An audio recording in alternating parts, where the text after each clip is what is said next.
So, eto nakapanood ako ng game ng SGA, yung Strong Group Athletics Philippines versus Australia.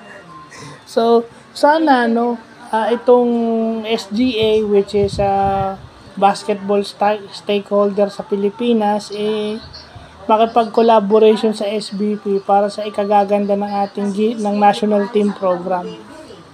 Well, makita naman natin, malakas yung binubuo ng SGA. Ito mo, team ng Australia, kahit sabihin mong team C yun, tinatambakan lang nila. Kung titignan para daw maduga. Pero maganda yun para sa basketball na kahit sa Jones Cup, nagcha-champion tayo. No? So, maganda.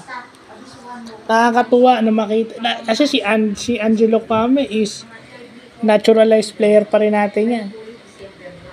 No? So, sana magkaroon ng collaboration yung SGA with the SBP para sa kasi maganda yung nilalaro ng SGA sa Jones Cup versus Australia at saka yung laro nila previously tambak din.